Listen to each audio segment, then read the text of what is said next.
Good morning students. Welcome back to another video of thermodynamics.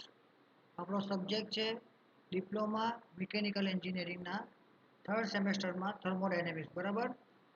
હવે પહેલાં આપણે last લેક્ચરની વાત કરીએ તો લાસ્ટ લેક્ચરમાં આપણે જોઈ ગયા હતા કે આપણે ચેપ્ટર નંબર 4 છે સેકન્ડ લો ઓફ થર્મોડાયનેમિક્સ એને આપણે એક્ઝામ્પલ સ્ટડી કરી ગયા હતા. અને એક્ઝામ્પલમાં આપણે જોઈ ગયા હતા કે આપણે thermal efficiency of heat engine કેવી રીતે ફાઇન્ડ આઉટ થાય, thermal efficiency of Carnot engine કેવી રીતે ફાઇન્ડ આઉટ થાય, પછી coefficient of performance of refrigerator કેવી રીતે ફાઇન્ડ આઉટ થાય, અને coefficient of performance of heat engine કેવી રીતે ફાઇન્ડ આઉટ થાય. ને આપણે જોઈ ગયા હતા કે સીઓપી ઓફ હીટ એન્જિન અને સીઓપી ઓફ રેફ્રિજરેશન વચ્ચે શું રિલેશન છે. ને એક્ઝામ્પલમાં આપણે જોઈ ગયા હતા કે આપણા હીટ એન્જિનમાં જે આપણે ટેમ્પરેચર રિજેક્ટ કરે છે હીટ સિંકમાં એનું કેલ્ક્યુલેશન કેવી રીતે કરી શકાય, અને આપણે સિસ્ટમમાં સરાઉન્ડિંગમાં કે પછી યુનિવર્સમાં જે એન્ટ્રોપીની વેલ્યુ છે એમાં કેટલું ચેન્જ આવે છે, મતલબ કે ચેન્જ ઇન એન્ટ્રોપી કેવી રીતે ફાઇન્ડ આઉટ કરી શકીએ તે આપણે જોઈ ગયા હતા લાસ્ટ લેક્ચરના એક્ઝામ્પલ્સમાં. બરાબર, લાસ્ટ ચેપ્ટરના જે એક્ઝામ્પલ્સ હતા એમાં આપણે જોઈ ગયા હતા. આ લેક્ચરમાં આપણે આપણા સબ્જેક્ટ થર્મોડાયનેમિક્સનો લાસ્ટ ચેપ્ટર સ્ટાર્ટ કરવાનું છે, જે છે આપણું ચેપ્ટર નંબર 5 થર્મોડાયનેમિક સાયકલ્સ. કયું છે? Thermodynamic cycles. તો પહેલાં તો આપણે જોવું પડે કે સાયકલ કોને કહેવાય. બરાબર, થર્મોડાયનેમિક સાયકલ્સ છે શું છે એ બધું વસ્તુ આપણે પહેલે શીખવી પડે. તો એના માટે પહેલાં આપણે ઇન્ટ્રોડક્શન જોઈ જાય. તો in first chapter we have seen that thermodynamic cycle is a sequence of processes in which system returns to its initial state. તો થર્મોડાયનેમિક સાયકલ કોને કહેવાય તે આપણે ફર્સ્ટ ચેપ્ટરમાં જોઈ ગયા હતા કે થર્મોડાયનેમિક સાયકલ એટલે શું છે. એક પ્રોસેસની સિક્વન્સ છે જે શું થવાની, પાછી ફરીને પોતાના ઇનિશિયલ સ્ટેટ પર આવવાની. હવે જે સિસ્ટમ છે એ પાછી આખી શું થાય, પોતાના ઇનિશિયલ સ્ટેટમાં આવી જાય, એને કહેવાય thermodynamic cycle. The initial and final state of the system are identical in a cycle, so any property of the system achieves its initial value after completion of the cycle. શું કીધું કે આપણી સાયકલમાં જે ઇનિશિયલ અને final state છે બંને શું છે, સેમ જ છે. મતલબ કે મારા સિસ્ટમમાં કોઈ બી પ્રોપર્ટી હોય સિસ્ટમની એ શું થવાની, ઇનિશિયલ વેલ્યુ પર આવી જવાની છે એક સાયકલ કમ્પ્લીટ થાય પછી. Here first we will see the basic difference between process અને સાયકલ. એટલે આપણે શું જોઈએ, શું કરીએ, પ્રોસેસ અને સાયકલ વચ્ચે શું બેઝિક ડિફરન્સ આવે છે તે આપણે સ્ટડી કરી જાય. તમે જોઈ શકો તો આપણને ગ્રાફ ચાર્ટ આપ્યો જ છે પ્રોસેસ અને સાયકલ્સના ડિફરન્સનો. તો ફર્સ્ટ પોઈન્ટ છે કે process is a deviation of the system from its one equilibrium state to another equilibrium state. તો પ્રોસેસ કોને કહેવાય, તો પ્રોસેસ કંઈ નથી, ખાલી શું છે, મારા સિસ્ટમનું ડેવિએશન છે. તેમાંથી તો ઇનિશિયલ સ્ટેટમાંથી ફાઇનલ ઇક્વિલિબ્રિયમ સ્ટેટ સુધી, એટલે કે એક ઇક્વિલિબ્રિયમ સ્ટેટમાંથી નીકળીને બીજી ઇક્વિલિબ્રિયમ સ્ટેટમાં જાય ત્યારે જે મારા સિસ્ટમમાં ડિસ્ટર્બન્સ આવે છે, ડેવિએશન આવે છે, એને શું કહેવાય, એક પ્રોસેસ કહેવાય. પછી સાયકલમાં શું થાય, if a system deviates from its initial state and after passing through various equilibrium state, if it returns to its initial state, then the system is said to have undergone a cycle. તો cycle કોને કહેવાય કે મારી system છે તે initial equilibrium સ્ટેટમાંથી નીકળીને અલગ અલગ ઇક્વિલિબ્રિયમ સ્ટેટના સિરીઝને પાસ કરે ને પાછું ઇનિશિયલ સ્ટેટ પર જ આવી જાય, તો એને શું કહેવાય કે મારી સિસ્ટમ એક સાયકલ પર ગઈ છે. બરાબર, એક સાયકલ પરફોર્મ કરેલી છે. પછી પ્રોસેસમાં generally system achieves other state which is different from initial state after completion of a process. જ્યારે બી એક પ્રોસેસ કમ્પ્લીટ થાય તો મારી જે સિસ્ટમ છે તે પોતાના ઇનિશિયલ સ્ટેટમાંથી નીકળીને કોઈ બીજા સ્ટેટ પર જયા કરશે. બરાબર, બીજા સ્ટેટ પર જશે કે જે ઇનિશિયલ સ્ટેટ કરતાં અલગ છે. System achieves initial state after completion of a cycle.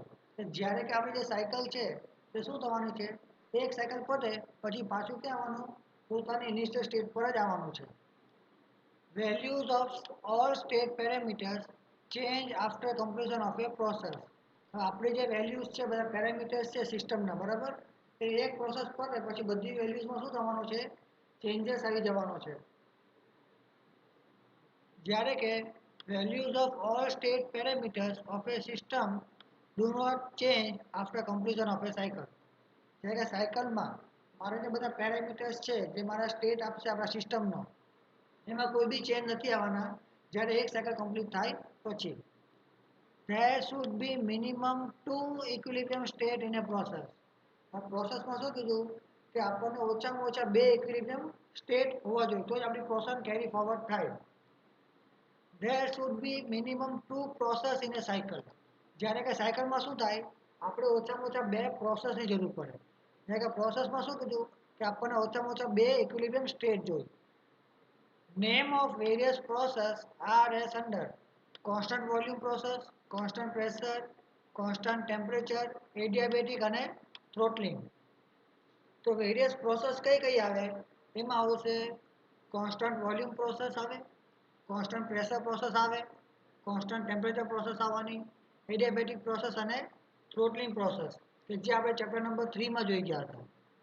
જ્યારે કે સાયકલ્સમાં કઈ કઈ આવે Carnot cycle, Otto cycle, diesel cycle, dual cycle, Rankine અને બ્રેટોન સાયકલ. હવે આ બધી સાયકલ્સ છે તે આપણે આ ચેપ્ટરમાં ભણવાની છે.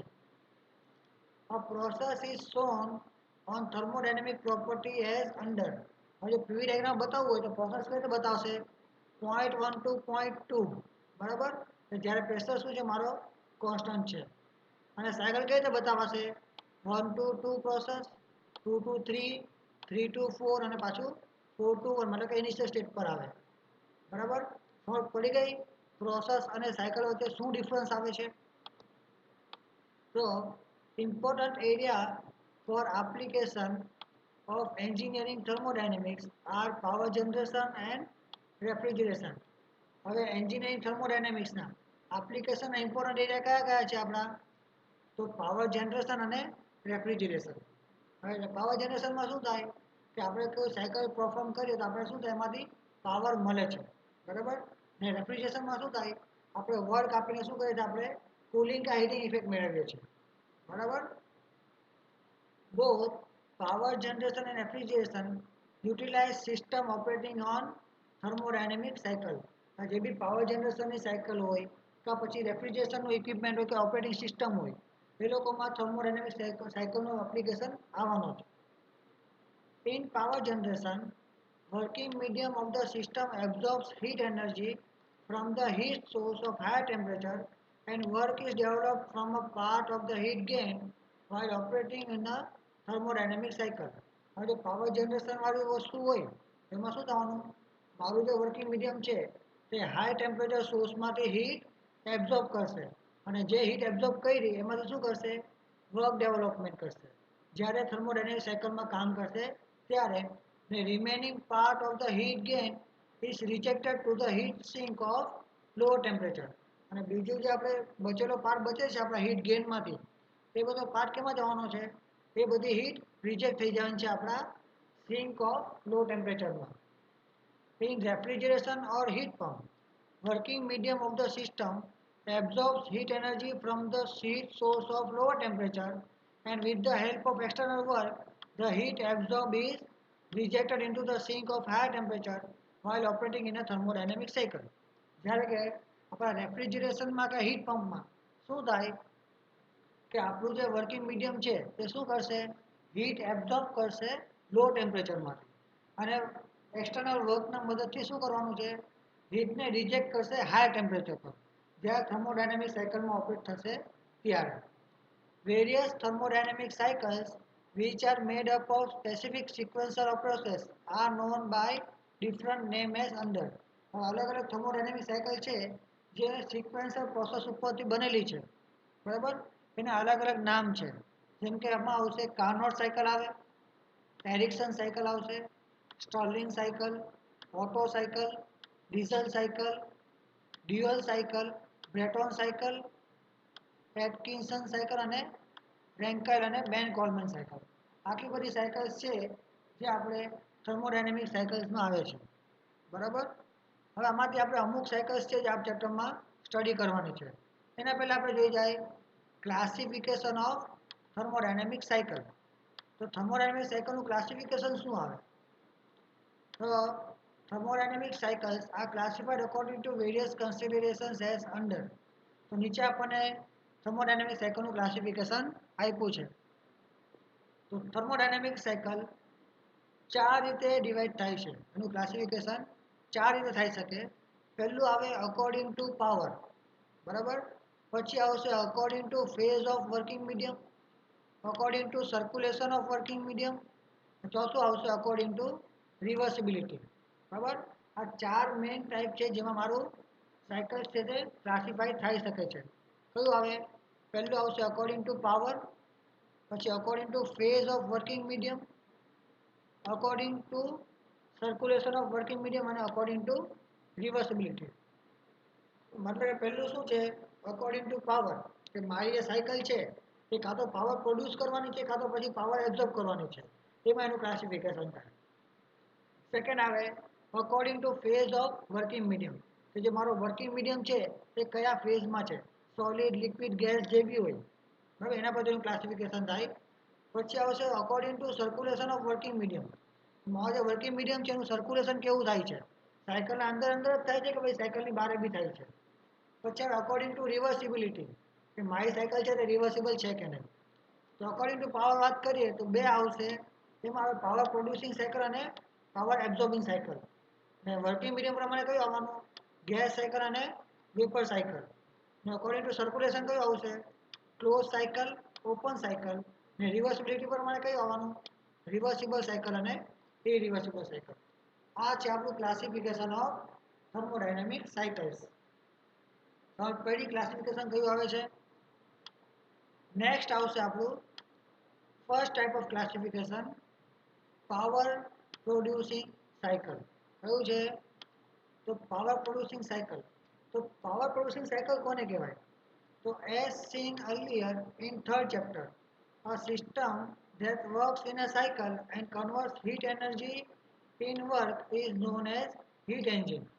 જે આપણે થર્ડ ચેપ્ટરમાં જોઈ ગયા કે કોઈ બી એવું સિસ્ટમ કે જે શું કરશે, સાયકલ પર કામ કરશે ને હીટ એનર્જીનું વર્કમાં કન્વર્ઝન કરશે, તો એને શું કહેવાય? હીટ એન્જિન કહેવાય. Working medium of the heat engine absorbs heat energy from the heat source of higher temperature and develops net positive work from the part of the heat gain while operating in a thermodynamic cycle. શું કીધું? કે આપણું જે working medium છે તે શું કરવાનું છે? આપણે હાઈ ટેમ્પરેચર હીટ સોર્સમાંથી હીટ એબ્ઝોર્બ કરશે અને નેટ અમાઉન્ટ ઓફ વર્ક આપવાનું છે જ્યારે એ થર્મોડાયનેમિક સાયકલમાં ઓપરેટ કરશે ત્યારે.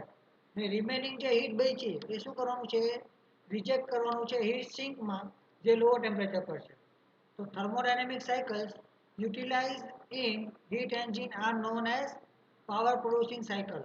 આપણે thermodynamic cycle છે જે હીટ એન્જિનમાં આપણે યુઝ કરવાના છે, બરાબર, એનો જેમાં યુઝ આવ્યો છે હીટ એન્જિનમાં, એને કહેવાય આપણું પાવર પ્રોડ્યુસિંગ સાયકલ. એના એક્ઝામ્પલ કયા કયા છે?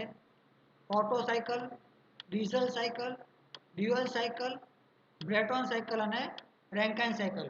આ બધા એક્ઝામ્પલ્સ કેના છે? પાવર પ્રોડ્યુસિંગ સાયકલના.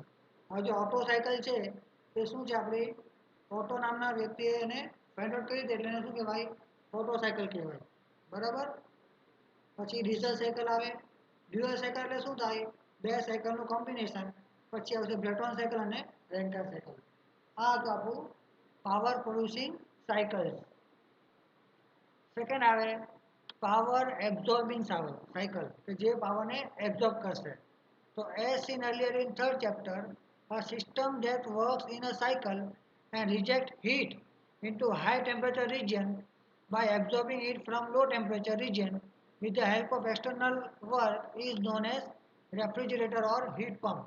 આપણે જેમ ચેપ્ટરમાં આગળ ભણી ગયા, બરાબર, કે એવી કોઈ સિસ્ટમ કે જે સાયકલમાં કામ કરે છે ને હાઈ ટેમ્પરેચર હીટ રિઝર્વરમાં હીટ રિલીઝ કરશે, લો ટેમ્પરેચર રિજનમાંથી હીટ એબ્ઝોર્બ કરીને અને બહારથી કોઈ એક્સટર્નલ વર્ક લઈને, તો એ વસ્તુને શું કહેવાય?